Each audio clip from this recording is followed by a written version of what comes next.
everyone. Thank you for joining us for our second segment, or second episode for Behind the Masterminds by Escapetheroomer's. We are meeting with Matthias Deval from ARGYX Game or ARGYX. We keep having this debate on. Actually, we have the same debate here in France, but it's ARGYX. Yeah, I said. Yeah. So Matthias is the co-founder of ARGYX. He's also the co-designer and the publisher for Legacy, which is their latest project, which we're going to learn more about as well. Matthias is a cultural journalist, writer, and game designer, and he currently lives in Paris. You're still in Paris, right? I am. Jealous. Definitely. You're jealous. Anywhere better than New York. Anywhere better than New York right now. And Matthias has been designing games for as long as he can remember, and with Joanna Pernod, he co-founded ARGYX Games in 2018. He is a member of the French Game Designers Society and a chief architect for the Game Project. And we are going to learn a little bit more from Matthias right now. Are you ready? Yeah, I am. Thanks for having me. Yeah. It started as long as you remember. I'm feeling like a 2-year-old child prodigy game designer. You start with Lego and then create something. Pretty much, actually. Wow. I mean, what would you say in terms of age-wise? I'm curious in terms of when you started this career of game designing. I don't know. I can remember one particular game that I designed when I was like 7 or 8, which was basically a pretty lame tennis simulation. Really? But Lame enough, yeah, 7 or 8 yeah, years old. 7 or 8. I don't know. Trying to figure out how to put food in my mouth. That's awesome. So I guess then if that's the case, you also do digital games other than just board games and whatnot? Yeah, we do actually. But it's more like a side project to our core games at ARGYX. It's not our main activity is designing board games. Oh, got it. Okay. I guess we'll start with the concept behind the game. What's your concept behind the game? Like, how did you come up with it? Where did the creativity draw from? Well, I don't know. We've been Joanna and I. So Joanna is my colleague with whom I created ARGYX Games, and we've always been fan of puzzles. You know, basically of everything that involves puzzling, and later with escape games. I mean, live escape games. And I think it was a mix of we tried to design games that would combine the atmosphere of an escape game, you know, this realistic atmosphere, and as well with puzzles and but the main and also alternate reality gaming, you know, which means that we wanted, and all our games. Maybe that's one of the originality of our games is that they include this alternate gaming and by alternate reality I mean that to solve the puzzles you have to literally think outside the box, which means you have to go on the web or to browse websites, watch videos, or even make phone calls or stuff like that. Right. I was actually pretty much influenced by it's a French video game called In Memoriam. I don't know if you've heard of it. Yeah. It was published, I would say maybe 17 years ago or something like that, at the beginning of the year 2000 and something. And it was one of the very first video games to actually do this alternate reality gaming. It was a regular, you know, it was a video game about a serial killer and your usual puzzling about trying to solve murder cases, you know. Yeah. But the thing was that they had this amazing thing where you actually received messages like emails from the killer himself. And I remember playing like late at night, like at 2 a.m. or something, and you know, I was on my computer and trying to solve something, and I received an SMS. And at first I was like, okay, so well, it was great, but you know, I was like, okay, maybe it's their algorithm that just sent automatically. But no, because I replied, and I realized that there was a human being in the other, that who was actually sending SMS. Wow. And they had actually interns working like day and night to send messages. That's very cool.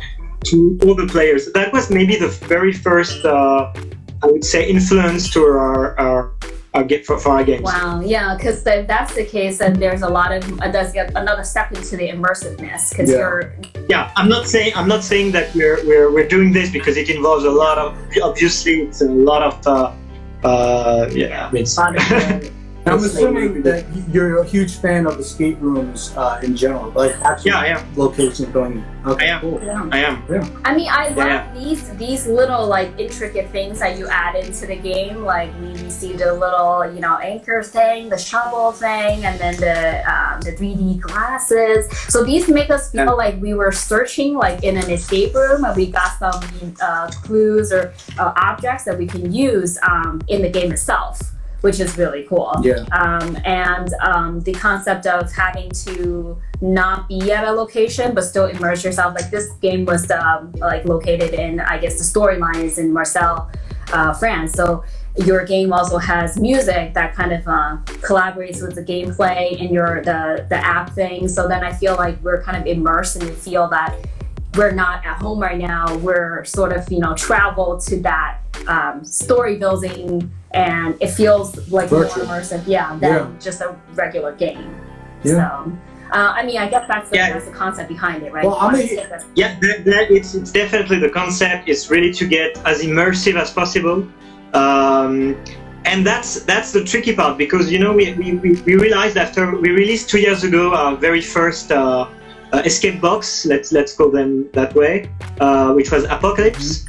And we realized after Apocalypse that there were really two kind of players. Some of them, they really like this immersive part, and they don't want to be guided at all. They just want to feel like they are really like investigating a real case. And other people, maybe more casual gamers, they feel lost, and especially with that kind of game where there are no game rules.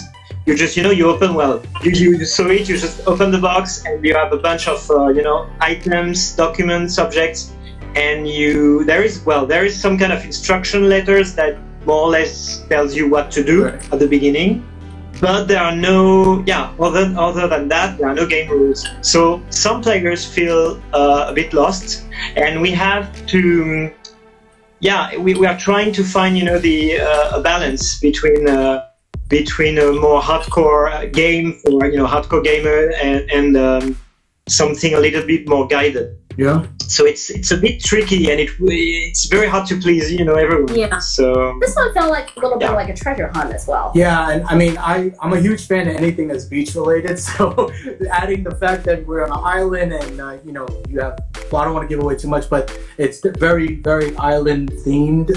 And I found it completely immersive because I was visually picturing myself there traveling and exploring, which was great. In terms of the concept of the game itself, and what you would do differently if you were, I mean, this is pretty brand new, so I'm hoping that there's I'm not going to change the whole game now. But is there anything that's minor that you're still thinking that you'll be able to change for the? Yeah, well, definitely. I mean, there are things that we had already considered changing before sending the demo. It's just that we were a bit rushed into sending something. So everything that, for example, what you tested is not the definite, game. There are some elements that will be improved graphically, or some of the items will be a little bit better looking. But apart from that, from the puzzles themselves, and a few, here and there, and it was very interesting to receive a lot of feedback in the past months, and it really helped us because it's very hard in that kind of games and in escape rooms in general. It's very hard to anticipate how people will think and the way they will react to some things are very easy to some players and insanely difficult to others, and vice versa. So it's very hard to be able to anticipate that. So We felt that in one of the puzzles. I mean, we're not going to disclose too much, but it was a lot easier for me to visualize. And then, like, Brendan was just like, no, I can't see it. You just have to do it yourself. Yeah. I mean, it played to one of her strengths. Yeah, for sure. Which I like.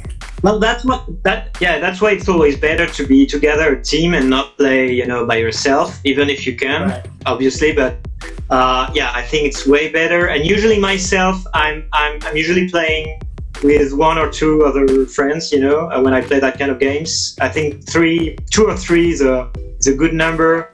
You can go up to 4 depending on the game if you have enough to do, but I think 2 or 3 is the best configuration. I'm curious because you have a lot of these separate things that comes with the game. I know you also have like a 3D Eiffel Tower that you mentioned in the Kickstarter. Where do you get production done? Because I know in the Kickstarter it also says like, there's so much like different little pieces and we're not doing it maybe at one factory or something. You have to combine it all together. It's actually, that's another thing is that we are doing everything. I mean, everything is like assembled by ourselves. So, I mean, there's no production line or anything, and nothing is made in China or something. We have to actually find suppliers for every single element of the game. Wow. So we are. That's the tricky part as well, and to be as realistic as possible, especially with the objects. We want them to be real as possible. So they're not. We have to find ways to find suppliers for them. So if people back you up and make the Kickstarter right now, what is your anticipated date that they'll receive the game? We're anticipating around February of next year. Okay. Even with this whole pandemic thing, still February? People are like, when is it going to get here? I backed them up like 2 years ago. No, it should be. We've lost so much time because of the current situation and what happened. Even before in France, we had actually just before the COVID-19, we had a major strike in France, and that costs us maybe 1 or 2 months of being late. So we're like running almost 6 or 8 months late now. So we were pretty much ready some months ago. So the deadline should not be a problem at all. Oh, okay. We have a question from one of our viewers. Yeah. They wanted to know, what is your process when trying to find suppliers for unique items, which you do have right here? There's not one single process. It really depends on the item and whether. Actually, what we usually do is we start by looking around in our in bazaars or even in Paris, in little shops where you can find cheap stuff, and we see, okay, would this work? And then we try to find it cheaper somewhere else. Right. But usually we start with that. Sometimes it's a good balance between what will be what will be real objects or what will be documents. We have to find this because we want to keep as many real objects as we can, but obviously it's the most costly. So that's really the tricky part. I think that's the hardest part of designing the game. It's not really the puzzles themselves. It's really more of trying to combine to have the good balance. Also, I guess sometimes with the suppliers for timing purposes, if you wanted to release a game or get it sooner to the customer, you might have to pay a little bit more, right, just to get the object. Exactly. And actually, we know that we know that very well, because besides our let's say big boxes, big escape boxes, we have those pocket investigations games, which is basically the same thing, but it's just lighter games, shorter games with less objects and documents. Right. And we have now 8 different episodes that have been already released, and it's actually very small quantities, because it's it's like a few hundred each time. So it's definitely a challenge for those quantities to find the good balance in terms of production, you know. Yeah, I mean, speaking of their pocket games. Yeah, we're actually going to be raffling off one of ARGYX Games. So if everyone, you want to tell them? Yeah, I mean, it's your newest one, right? The Lovelock. Yeah. It's the newest. Oh, okay, great. Yeah, so if the audience wants to type in "I found the treasure" as the phrase into the comment box, we'll choose a winner at the next interview show, and you'll be able to give one away. One lucky winner, which is really Make awesome. sure you type I found the treasure. Yeah. As we're continuing, we do have another question. And if you want to back up the Kickstarter, how much more time do they have? Like, when is the how much more time? Okay, it will end on August the 2nd. So August 2nd. Okay, so I think there's 20 more days, if I'm not mistaken. Yes, 20 more days, more or less. Yeah. Yep. So everybody has to hurry up, and because what happens after the Kickstarter? Will you start selling them in retail price? Like, would it be a lot more, or? No, we will. There will be a late pledge. So for people who are late, but it will probably be a little bit more expensive. But still, you will have the possibility to add for the backers or for new backers, for new, I don't know how to call them, but new customers. You will have the possibility to add other episodes, other games. Oh, okay. So. Well, yeah, whether you backed or not, during the late pledge, you will have access to the whole catalog. Oh, okay, great. By the way, the game that for those who are watching, the game that we played was Hellas, which I believe is Part 2. Part 2. The first one was Eiffel 1889. Yeah. These are parts that are in the Legacy world or In the Legacy box. in the box. Yes, both are in the box. Yes. Actually, Hellas is the shorter scenario of the two.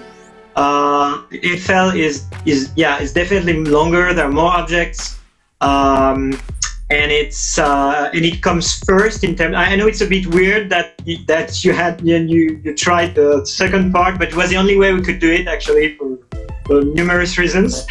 But actually, you don't need to have you don't need to have done the first part to play the second part.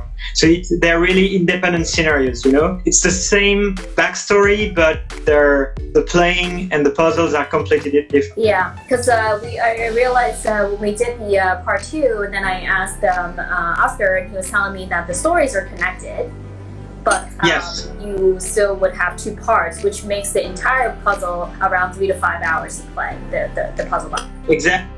Yes, and actually there will be a third part, which is like this Chaos exclusive add-on, let's say, which for that matter, which will be a video game, like your usual, your classic escape room, point and click escape room. There's actually on the Chaos page there is the short video excerpt of what the game will look like.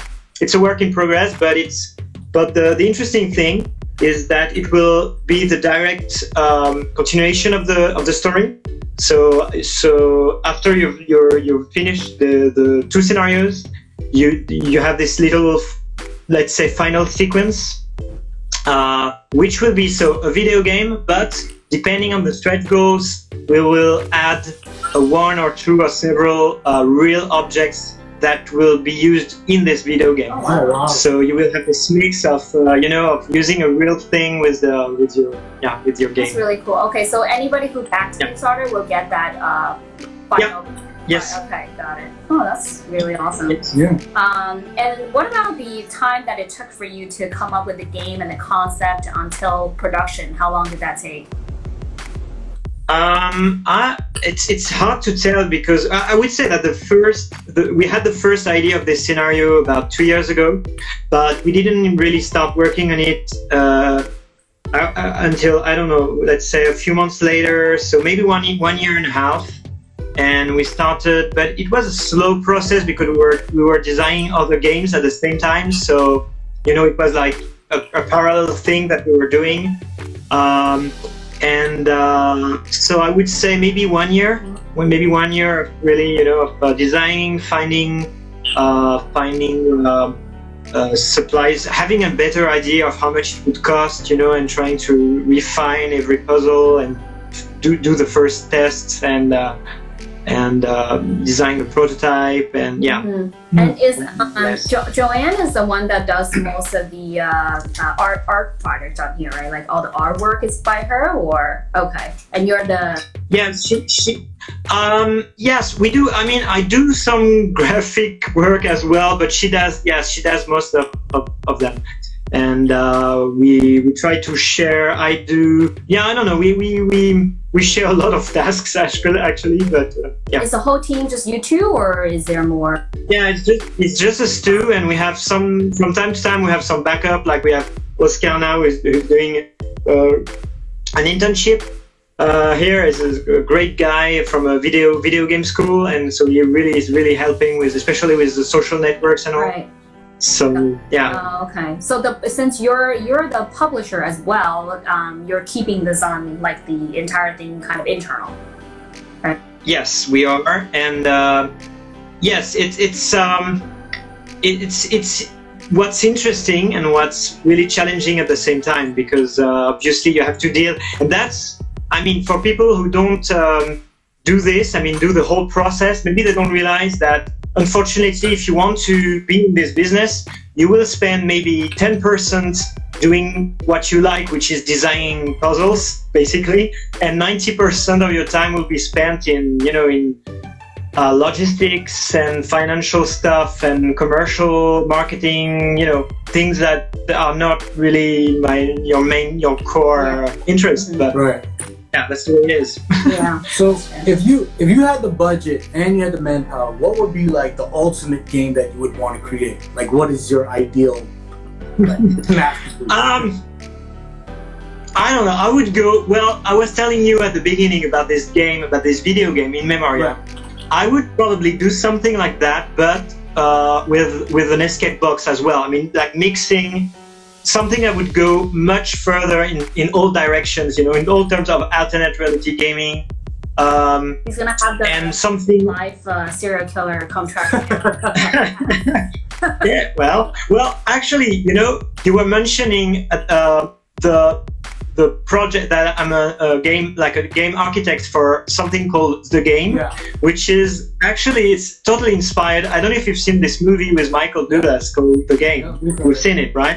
Okay, so it's actually a company that does a little bit that kind of of game design. It's not as intense as in The Game, but it's so I would say that I would go further in that direction, in terms of like real immersive, something like from beginning to end. Yes, really immersive.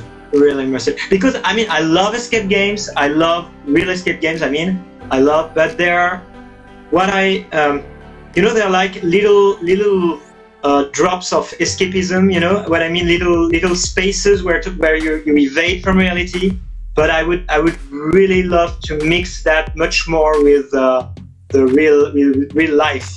Not just being like a space-time dedicated to gaming, but something more immersed in real life. Right. Well, we've been hearing about something that would be similar to that in China, where they have an entire island that is an escape room. And as soon as you get off the boat, you check into the hotel, you're in character the whole time you're there. So you're living, you're eating, you're breathing escape room in your character the whole time.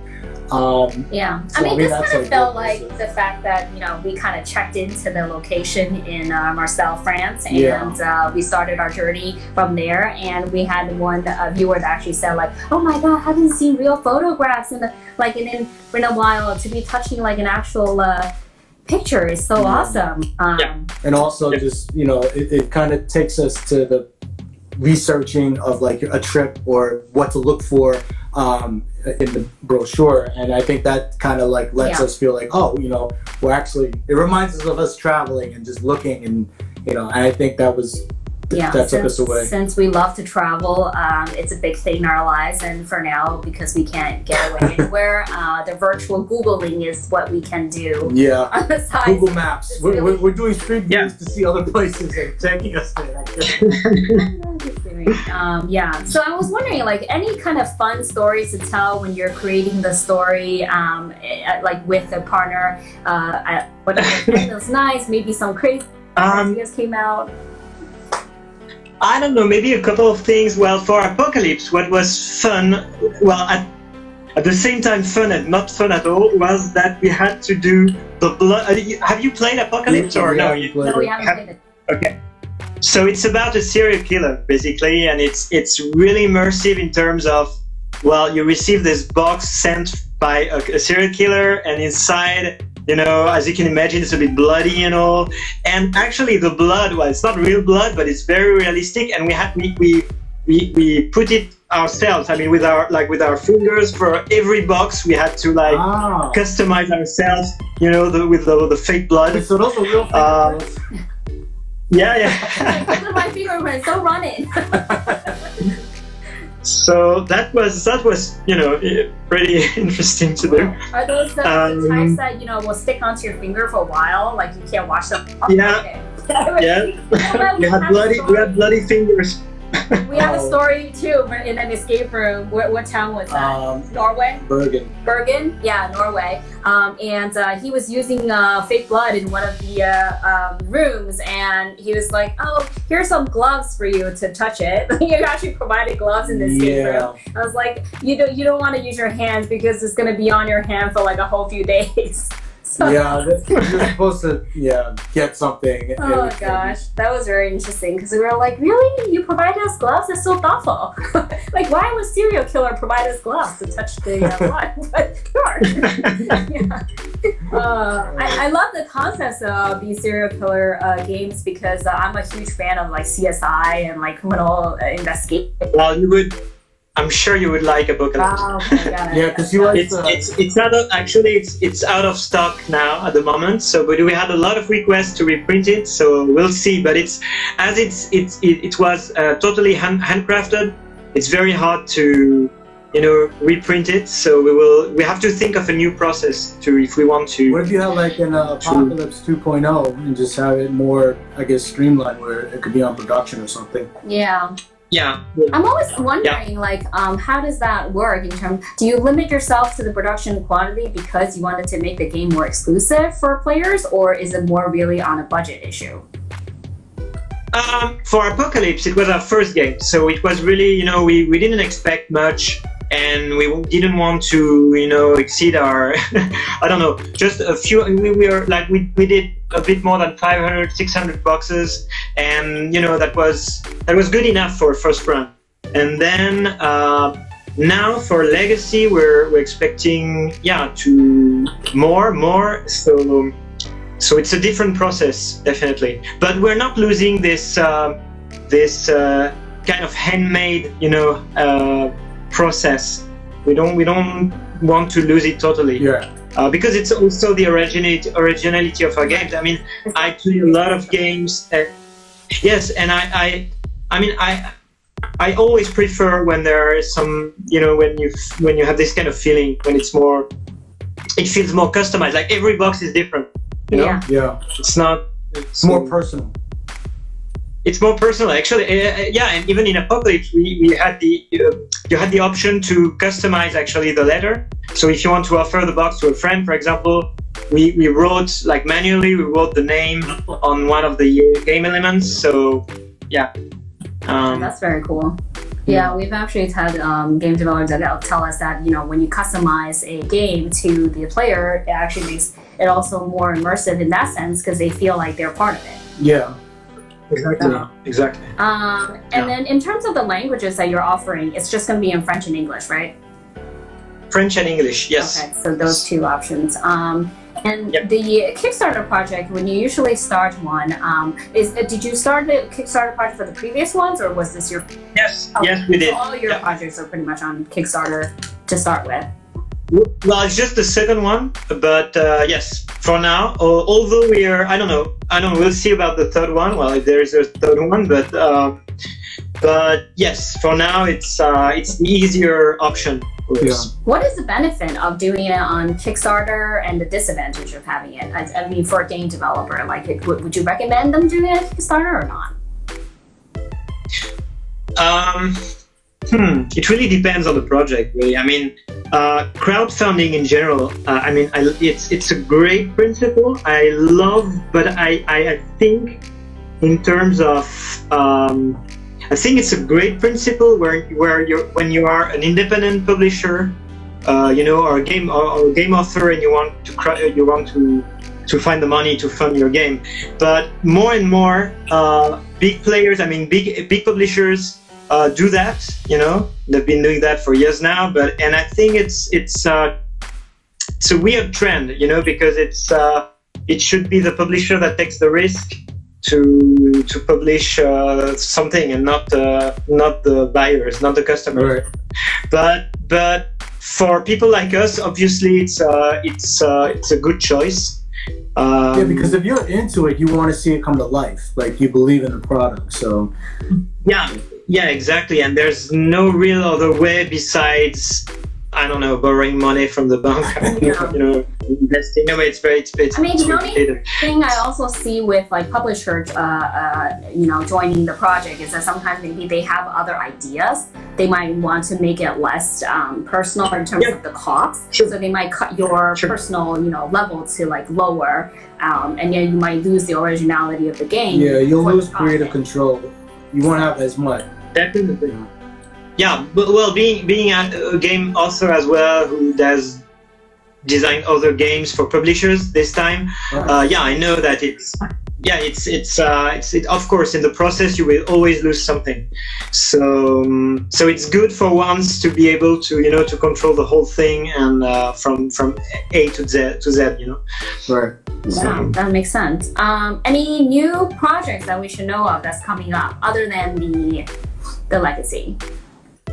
Well, there's the new Pocket Investigation, which actually is included in one of the pledges of Legacy, which is Alchemia, which is about alchemy, about finding the Philosopher's Stone, basically, and it will be released in October, more or less. So that's the one we're finalizing right now. Is that like early bird special? Big early bird? It is no, it's not early bird, but it's for there are 3 levels of pledges for Legacy for the Kickstarter, and for 2 of them you can get Alchemia as well. Okay. With the Legacy box. Will you get that first then, since that's going to be? Yes, definitely. You will get it in when it's released. So October. It'll hold you over until Legacy. Like, you guys need to go on Kickstarter and back the project, so you can also get a copy of Alchemia, you said? Yeah. All right, cool. Yeah. So we kind of already know the answer to this, but you might have a different answer because you mentioned it earlier. Who's one of your favorite game developers and one of your favorite games? I know you mentioned one earlier, but I'm not sure. Some recent ones if you have. Yeah. I don't in all kinds of game, or just anything that's stood out. Any kind of game. Can you name escape rooms if you want to? Yeah. I don't know. I'm in terms of games, more and more. I mean, I find myself, maybe because I like time, and so I tend to play shorter games. Like European short.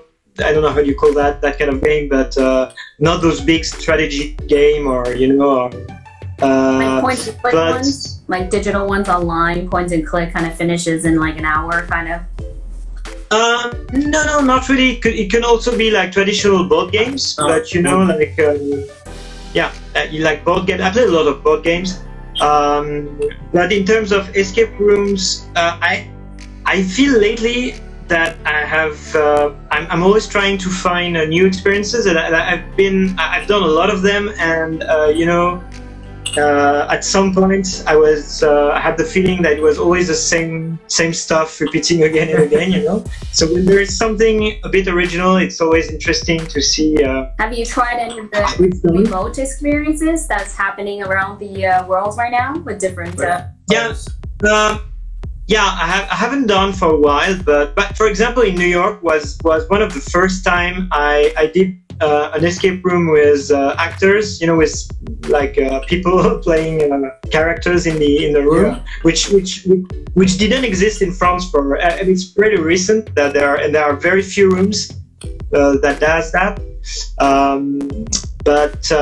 I tried escape rooms. In one of the most intense experience I had was in Barcelona, actually, in Spain. I tried some everywhere, so I don't know. I mean, it's good to try a lot of different places, because sometimes they put their own culture into it a little bit, so you're kind of learning as you play. But we have to get over to Barcelona, and we've been to Barcelona and Paris, but haven't played the rooms there in person yet. Yeah. All right, so here's our ending segment of the interview, and it's going to be game trivia on your own game. Yeah. Before because you just all right. How much, you know? Well, before we get into it, how much do I know about? We noticed some people have been typing in a special code word to enter into the raffle. Just one more time, if you guys want to just type in "I found the treasure," you'll win a copy of one of the games that ARGYX is generously giving away, and you'll be entered for the raffle for our next segment. We'll announce the winner. Yeah. But we are going to quiz Matthias on his own product. Yeah.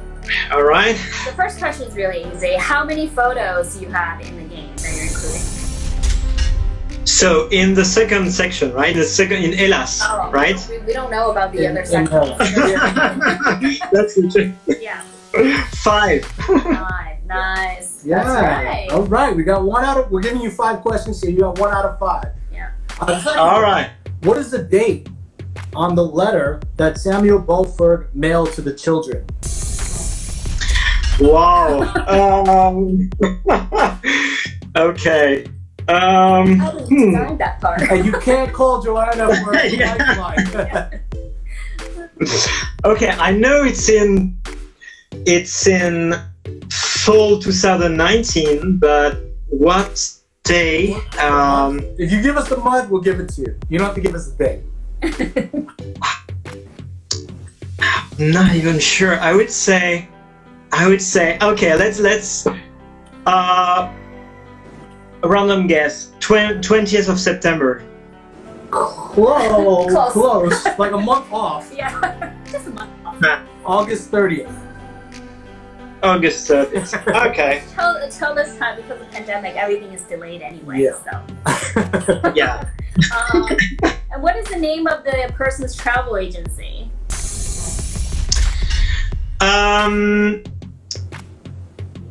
Well, of the agency itself on the brochure. Icarus. It should be on the other side of this, on the front of this. Yeah. He is. Yeah. Dimitri.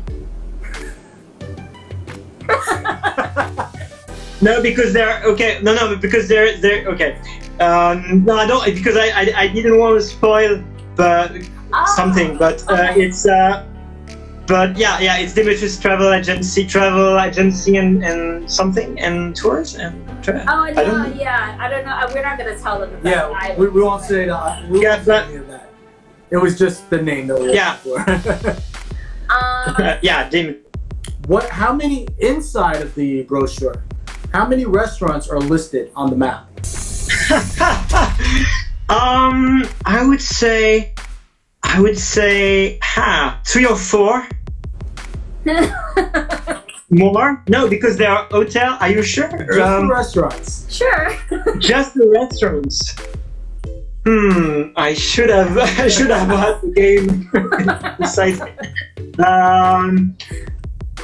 I'm not sure if it's not more than that. How about this? We'll make it interesting. If any of the viewers can help Matthias out, just type it in. Maybe you have a copy of Hellas, or maybe you have seen it online Guess the somewhere, right or number. you can guess the right number. Yeah, they can rush to the Kickstarter page and try to see I'm it. assuming these are all like fake unless this is a names, prototype. or no, but I mean like I'm assuming these are all fake like restaurant names, or they're actually your favorite Well, restaurants. yeah, you know, the funny thing is that it was actually made by Joanna when she was in Greece, and she actually used a real flyer, and a lot of them are based on real ads that were in some of the Greek islands she was. So I figured because I thought I saw some of these names that look familiar in terms of the restaurants and whatnot, because we've been to Greek before too, and I was like, oh, these looks like they're not real, but they're like there's that. yeah, they're not real, but they're based on real places. Yeah, because that was another question. I was like, did you actually go to the local areas to kind of get inspiration for the game? Because you kind of have to build an island. Yeah, definitely. Well, for the first part, it was easy because it's the Eiffel Tower, so we're here. Right. But for Greece, yes, especially because Joanna is a real, lover of Greece and Greek culture, and she goes there every year. So, and she brought me along last year, and I went to the exact spot where some of the action takes place, and we had. It was very interesting, and at some point we wanted to include some video we filmed in the exact location, but it was a bit complicated. But yes, it's. That's cool. Yeah, definitely. I mean, again, taking you there, taking the player there to really feel like they're visiting. We do have one more question. Oh, actually, do you have an answer for us? Is four your? Well, if it's more, I would say 5. Is that your final answer? Final answer. Yeah. It's 6. You're one off. 6. He's like, that many? And then the last question is just name one of the places on this brochure that you know of. it doesn't have to be a restaurant, it could be any place. Yeah, that you designed. There is this hotel, Polinis, or is it? There is this. I think it's a hotel called Polinis. Yes. Is it? Hotel Polinis? Yes. All right, give it up for my guys.